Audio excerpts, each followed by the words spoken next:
ये समय था उस दौर का जब इजिप्ट में पिरामिड बनाए जा रहे थे और तभी हम इजिप्ट को देखते हैं जो आज के इजिप्ट से काफी सुंदर था। वहाँ पर एक बहुत ही बड़ी और सुंदर नदी हुआ करती थी और हम उसी नदी पे देखते हैं जहाँ पर कुछ मछुआरे मछलियाँ पकड़ रहे होते हैं और तभी अचानक उस नदी पे बहुत से मगरमच्छ हमला कर देते हैं और उन मछुआरों को मारकर उस नदी में जितने भी जीव जंतु होते हैं उन्हें खत्म कर देते हैं, जिनसे कि उन सारे जीव जंतुओं की डेड बॉडीज नदी के ऊपर आ जाती है और पूरा नदी का पानी रक्त से लाल हो जाता है। अब नदी की गंदगी की वजह से उस पर मक्खियां बैठती हैं। इस तरह धीरे धीरे कर बहुत सी मक्खियां इजिप्ट शहर पर बीमारियां फैलाना शुरू कर देती हैं। पर ये थोड़ा कम था कि हम इजिप्ट के खेतों में देखते हैं जहाँ पर अचानक से बहुत से टिड्डे हमला कर देते हैं और वो उनकी फसलों को बर्बाद कर रहे थे। पर ये सब शुरू कैसे हुआ, आओ शुरू से जानते हैं।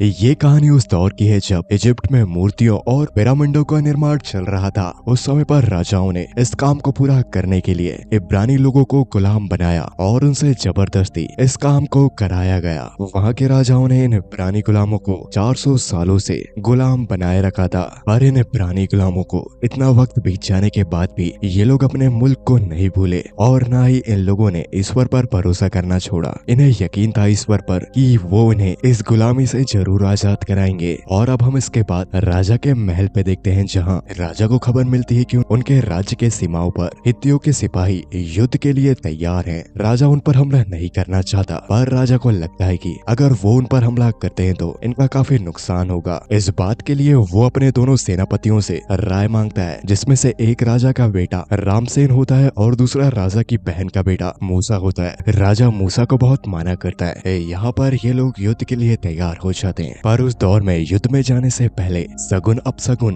और भविष्यवाणियों को बहुत मान्यता दी जाती थी। यहाँ राजा पुजारन से पूछता है कि इस युद्ध का फैसला क्या होगा, जिस पर वो पुजारन कहती है कि इस युद्ध में एक घड़ी ऐसी आएगी जब दोनों सेनापतियों में से एक की जान पर बनाएगी और जो भी उस सेनापति की जान बचाएगा वो आगे चलकर इस साम्राज्य पर राज करेगा। और अब यहाँ पर युद्ध शुरू हो जाता है। जैसा कि पुजारन ने कहा था वैसा ही यहाँ एक सेनापति रामसेन के साथ होता है और उसकी जान मूसा आकर बचाता है। और ये देखकर राजा का बेटा रामसेन मूसा से अब नफरत करना शुरू कर देता है, क्योंकि वो अपना राज्य नहीं बांटना चाहता। पर मूसा ऐसी बातों पर और भविष्यवाणियों पर यकीन नहीं करता था। जब मूसा राजा के सामने होता है तो उसे जब ये बात पता चलती है तो राजा को समझ नहीं आ रहा होता कि कैसे उसके राज्य का वारिस उसका बेटा नहीं बल्कि और कोई बन सकता है। इसके बाद राजा और उनके सारे मंत्री और सेनापति एक जगह पर मौजूद थे। इन सभी की मीटिंग चल रही होती है जहाँ पर इन्हें ये पता चलता है कि गुलाम ठीक से काम नहीं कर रहे हैं। इस बात को जानकर राजा अपने बेटे रामसेन को कहते हैं कि तुम जाकर उन गुलामों से बात करो और वहाँ के वजीर से उनकी समस्याओं का हल निकालो। पर रामसेन उन गुलामों के बीच नहीं जाना चाहता, इसलिए मूसा रामसेन से कहता है कि ये काम मैं कर देता हूँ। यहाँ रामसेन के मन में मूसा के लिए नफरत बढ़ती जा रही थी। दूसरी ओर मूसा जब उन गुलामों के वजीर से जाके मिलता है तो उसे यह पता चलता है कि गुलाम ठीक से काम नहीं कर रहे हैं और वो जल्द ही बगावत कर सकते हैं क्योंकि गुलामों की संख्या काफी ज्यादा है। इस बात को जानकर मूसा वजीर से कहता है कि मैं खुद जाकर गुलामों से मिलूंगा। जब मूसा गुलामों से मिलने जाता है तो रास्ते में वो देखता है कि एक सिपाही गुलाम को बहुत ही बेरहमी से मार रहा था। ये देखकर मूसा के दिल में उस गुलाम के लिए हमदर्दी जाग जाती है और वो क्योंकि साफ दिल का व्यक्ति था इसलिए वो उस सिपाही को गुलाम को मारने से मना कर देता है। और इसके बाद मूसा उन गुलामों में से उम्रदराज लोगों से मिलकर बात करता है और उनसे बात करने पर मूसा को ये पता चलता है कि ये गुलाम अपने देश करान जाना चाहते हैं। इस बात को जानकर मूसा उन गुलामों से कहता है कि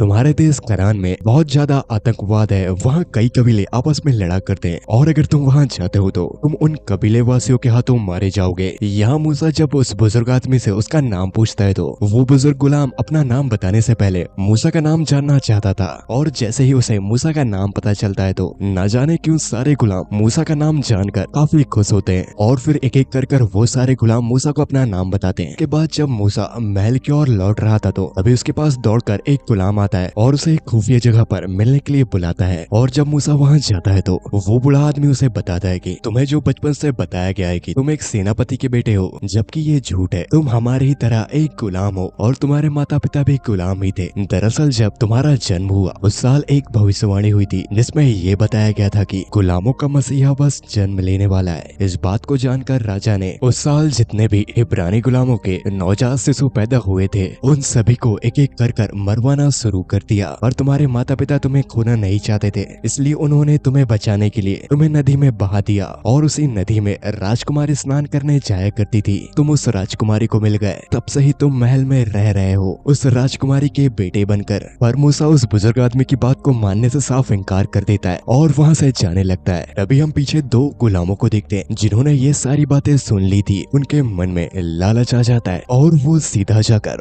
वजीर को मूसा की सारी कहानी बता देते हैं जो इन लोगों ने वहाँ सुनी थी। वहीं हमें दूसरी ओर राजा को दिखाया जाता है जो कि काफी वक्त से बीमार था और उसकी बीमारी के चलते मृत्यु हो जाती है। और अब इजिप्ट का राजा का बेटा रामसेन बन जाता है। रामसेन के राजा बनते ही वो अपनी मनमर्जी से राज्य चलाने लगा। और जब उसे वजीर के जरिए मूसा के बारे में पता चला कि वो एक गुलाम का बेटा है, ये जानकर उसे अपनी दुश्मनी मूसा से निकालने के लिए एक बहाना मिल गया और उसने षड्यंत्र रचकर उसे महल से बाहर निकलवा दिया। मूसा यहाँ अपने शहर इजिप्ट को छोड़कर कहीं दूर जा रहा था। तभी मूसा से मिलने उसकी असली माँ आती है और मूसा को यकीन हो जाता है कि वो एक गुलाम का ही बेटा है। मूसा यहाँ अपनी माँ और बहन से मिलकर सब कुछ छोड़कर एक लंबे और काफी खतरनाक सफर पर निकल पड़ता है। मूसा अपने इस सफर पर कई दिनों से चल रहा था। वो कई कठिनाइयों का सामना करता है। मूसा जिस बीहड़ से होकर जा रहा था वहाँ पर दूर दूर तक जीवन का नामो निशान नहीं था। मूसा भूख प्यास को सहते हुए अपने सफर में लगातार आगे बढ़ रहा था। आखिरकार उसका घोड़ा भी उसका साथ छोड़ देता है। और तभी रामसेन के भेजे हुए दो सैनिकों से मारने आते हैं। यहाँ मूसा उन दोनों सैनिकों को मारकर उनके घोड़ों को लेकर आगे बढ़ चलता है। और काफी लंबा रास्ता तय करने के बाद वो एक कबीले तक पहुँचता है जहाँ पर कुछ लड़कियाँ कुएं से पानी निकाल रही थी। पर तभी वहाँ पर कुछ भेड़ों को लेकर चरवाहा वहाँ पहुँचते हैं और वो उन लड़कियों को हटाकर अपनी भेड़ बकरियों को पानी पिला रहे थे। ये देखकर मूसा वहाँ जाता है और वो पानी पीने लगता है, जिस पर वो चरवाहा मूसा पर भड़क जाते हैं। पर तभी मूसा अपनी एक बड़ी सी तलवार निकालता है जिससे कि वो डरकर वहाँ से चले जाते हैं। और क्योंकि मूसा ने उन लड़कियों की मदद की थी तो वो सभी मूसा को अपने कबीले में बुलाती हैं। मूसा अब उस कबीले में रहने लगा था। समय के साथ साथ मूसा को उस कबीले में से एक लड़की पसंद आ जाती है और ये दोनों आपस में प्यार करने लगे थे। और जल्द ही मूसा की शादी उस लड़की से हो जाती है। कुछ साल बीतते हैं। अब मूसा का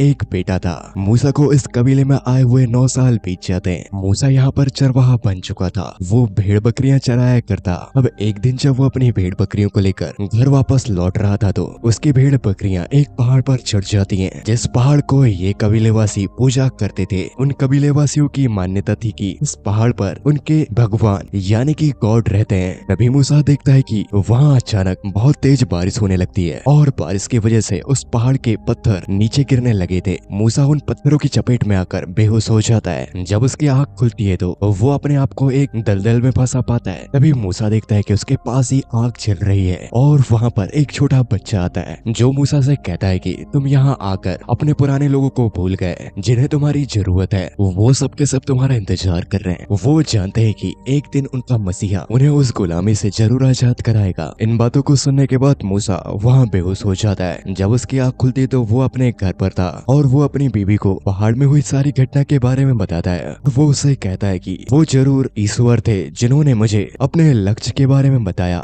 ये ईश्वर का ही इशारा हो सकता है। वो मुझसे चाहते हैं कि मैं जाकर अपने लोगों की मदद करूं। जब मूसा ठीक हो जाता है तो फिर से वो बच्चा मूसा को दिखाई देता है और अब मूसा ये फैसला करता है कि वो अपने परिवार को यहीं छोड़कर मिस्र जाएगा अपने लोगों की मदद करने। और जब वो मिस्र पहुंचता है तो वो उसी बूढ़े आदमी से मिलता है जिसने उसे उसकी कहानी सुनाई थी। मूसा को उस बुजुर्ग आदमी से ये पता चलता है कि रामसेन जब से शासन में आया है तब से गुलामों की हालत बहुत बुरी है। ये जानकर मूसा कुछ सोच में पड़ जाता है। इधर हमें रामसेन को दिखाया जाता है जो कि अपने घोड़ों के अस्तबल में था कि तभी रामसेन के पीछे मूसा आ जाता है और उसने उस पर तलवार आन रखी थी। मूसा रामसेन से कहता है कि अगर तुमने अब भी गुलामों पर जुल्म करना बंद नहीं किया तो इसका परिणाम बहुत बुरा होगा और तुम्हारे कर्मों की सजा तुम्हारी प्रजा भुगतेगी, क्योंकि तुम्हें ईश्वर भी देख रहा है। और यहाँ मूसा अपने साथियों के साथ वहाँ से कुछ घोड़े लेकर चले जाता है। और अब हमें अगले दिन रामसेन को दिखाया जाता है जो मूसा को देखकर हैरान था, साथ ही वो गुस्से में भी होता है। वो अपने सेनापतियों और सिपाहियों को ये आदेश देता है कि मूसा के जितने भी चाहने वाले हैं उन्हें एक एक कर फांसी में लटकाओ और साथ ही मूसा को भी खत्म कर दो। और वो लोग ऐसा ही करते हैं। यहाँ रामसेन गुलामों के सामने उनके कुछ लोगों को फांसी दे देता है। दूसरी ओर हम मूसा को देखते हैं जो कि अपने सिपाही तैयार कर रहा था। वो उन्हें तीरंदाज तीरंदाजी, तलवारबाजी और घुड़सवारी सिखाता है। बहुत ही जल्द मूसा की एक सेना तैयार हो जाती है और अब मूसा ये फैसला करता है कि वो सीधे ना हमला कर रामसेन को मानसिक तौर पर कमजोर करेगा, जैसे कि वो गुलामों को आजाद करा दे। ऐसा करने के लिए वो मिस्र के खाद्य और शस्त्र भंडारों पर आग लगा देता है। साथ ही अपने सैनिकों के साथ मिलकर बाहर से आने वाले व्यापारियों की नावों पर भी हमला करने लगते हैं। पर इन सब घटनाओं का रामसेन पर कोई ज्यादा असर नहीं पड़ता। इसके बाद जब मूसा अकेला होता है तो तभी उसके पास वही बच्चा आता है और वो मूसा से कहता है कि इस तरह तुम्हें ये युद्ध जीतने में काफी वक्त लग जाएगा। और वो बच्चा मूसा से ये कहता है कि तुम देखते जाओ मैं क्या करता हूँ। तभी दूर से मूसा को उसका साथी देखता है तो वो वहाँ पर अकेला था, जबकि मूसा उस बच्चे से बात कर रहा होता है। इसका मतलब ये कि वो बच्चा सच में गॉड है। अगले दिन हम मिस्र की नदी पे देखते हैं, जहाँ पर अचानक से बहुत से मगरमच्छ उस नदी पे आ रहे थे और वो वहाँ मछली पकड़ने वाले मछुआरों को उठाकर उस नदी के अन्य जीव जंतुओं को भी मार देते हैं, जिससे कि उस नदी पर मछलियों की डेड बॉडी पानी के ऊपर आ जाती है और उस नदी का पानी पूरी तरह से लाल हो चुका था। रात होते ही उस नदी से अचानक बहुत से मेंढक शहर की ओर बढ़ने लगते हैं। इन मेंढकों की संख्या इतनी ज्यादा थी कि वो इजिप्ट के एक छोटे से घर से लेकर राजा के महल तक हर जगह थे। सुबह होते तक ये सारे मेंढक मर जाते हैं। इनके मरते ही इन पर कीड़े लगते हैं और कीड़ों के साथ साथ इनसे मक्खियां पैदा होती हैं। वही मक्खियां इंसानों में बैठकर उन्हें बीमार कर रही थी। इनके जरिए कई तरह की बीमारियां फैल रही थी। इन मक्खियों की संख्या और इनसे फैलाई गई बीमारियों से इजिप्ट का हर एक नागरिक परेशान था, यहाँ तक कि राजा और रानी भी। इसके बाद हमें राजा के महल में एक सफेद घोड़े पर मूसा के द्वारा भेजा गया संदेश राजा को मिलता है, जिस पर लिखा था ये सारी आफतें ईश्वर की तरफ से हैं, ये अभी खत्म नहीं हुई हैं, ये और बदतर होते जाएंगी, हमें समझौता कर लेना चाहिए। पर इसके लिए रामसेन नहीं मानता। उसने गुलामों पर और अत्याचार बढ़ा दिया था। वो उनसे दिन रात काम करा रहा था। रात होते ही इजिप्ट पर बड़े बड़े ओलों की बारिश हो रही थी, जिससे कि इजिप्ट में रहने वाला हर एक निवासी उनसे बचने की कोशिश कर रहा था। साथ ही इन ओलों की वजह से इजिप्ट के सारे पालतू जानवर मारे जाते हैं। और इधर हम मूसा को देखते हैं, जो कि इजिप्ट की ओर देख रहा था। ये सब देखकर मूसा को इजिप्ट के लोगों पर तरस आ रहा था, पर क्योंकि अभी रामसेन ने उन गुलामों को आजाद नहीं कराया था, तो यहाँ मिस्र के खेतों पर टिड्डों का हमला हो जाता है, जिससे कि वो सारी फसलों को बर्बाद कर देते हैं। अब मिस्र के लोगों के पास अनाज की कमी पड़ने वाली थी, क्योंकि उनका सारा अनाज खत्म हो चुका था और उनकी पूरी फसल भी बर्बाद हो गई थी। अब हम यहाँ रात पे राजा को देखते हैं, जो कि अपने महल में मंदिर होता है उसके सामने खड़ा था। उसे महसूस होता है कि उसके कमरे पर मूसा आया है और उसे लगता है कि ये जितनी भी घटनाएं हो रही हैं वो सभी मूसा करा रहा है। इसलिए वो वहाँ कहता है कि तुम कह रहे थे ना ये सब घटनाएं भगवान कर रहा है, पर मैं जानता हूँ कि ये घटनाएं तुम कर रहे हो। और जाओ, मैं नहीं करता तुम्हारे इब्रानी साथियों को आजाद, जो करना है कर लो। आओ देखते हैं तुम्हारा भगवान बड़ा है या फिर मैं। राजा की अक्ल अभी भी ठिकाने नहीं आई होती। यहाँ हम मूसा को देखते हैं, जो जहाँ उससे मिलने फिर से वही बच्चा आता है और वो मूसा से कहता है कि अभी भी राजा को समझ नहीं आया है। और वो बच्चा काफी गुस्से में होता है और वो तुरंत ही रात को दिन में बदल देता है। इसका मतलब ये कि इजिप्ट में कोई बड़ा खतरा आने वाला है। ये सब जानकर मूसा